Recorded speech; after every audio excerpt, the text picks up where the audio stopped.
કેમ છો મિત્રો? મને આજે કંઈક હલકું ખાવાનું મન હતું, બહુ હેવી નહોતું ખાવું. તો એના માટે આજે આપણે બનાવીશું વેજીટેબલથી ભરપૂર વર્મિસેલી ઉપમા.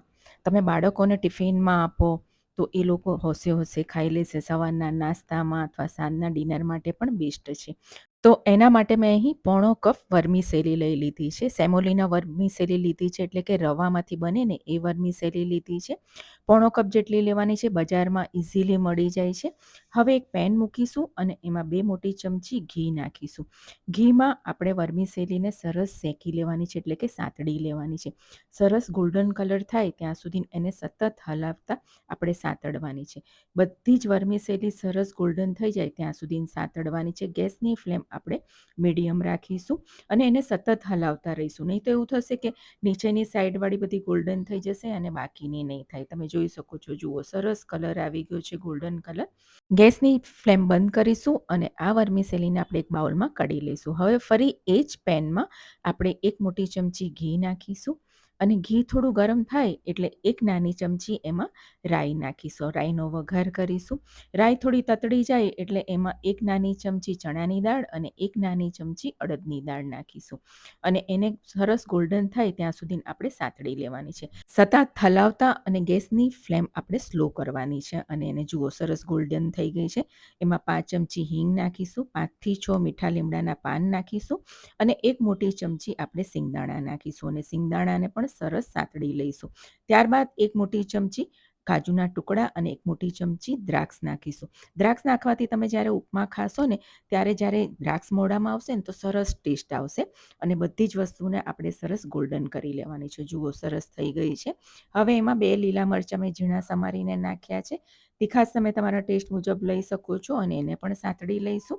ત્યારબાદ મેં અહીં એક ડુંગળીને ઝીણી સમારી લીધી છે, એ નાખીશું અને એને આપણે મિક્સ કરી અને ડુંગળી સરસ સોફ્ટ થઈ જાય, ગોલ્ડન થઈ જાય ત્યાં સુધી સાતળી લેવાની છે. જુઓ ડુંગળી સરસ ગોલ્ડન થઈ ગઈ છે. હવે એમાં આપણે 2 મોટી ચમચી વટાણા, 2 મોટી ચમચી કેપ્સિકમ અને 3 મોટી ચમચી ગાજર નાખીશું અને એનું ઝીણું ઝીણું ચોપ કરીને નાખવાનું છે, એટલે ઝીણું ઝીણું સમારીને નાખવાનું છે. એને સરસ મિક્સ કરી લઈશું. સ્વાદ મુજબ મીઠું નાખીશું અને મિક્સ કરી અને ઢાંકીને ગાજર, વટાણા, કેપ્સિકમ સરસ ચડી જાય, સોફ્ટ થઈ જાય ત્યાં સુધી આપણે એને રાંધી લેવાનું છે. જોઈ લઈએ 2 મિનિટ થઈ ગઈ છે અને જુઓ સરસ આપણા ગાજર, વટાણા અને કેપ્સિકમ સોફ્ટ થઈ ગયા છે. હવે એમાં જે આપણે શેકીને રાખેલી એટલે સાતળીને રાખેલી વર્મિસેલી નાખવાની છે અને એને સરસ મિક્સ કરી લેવાની છે.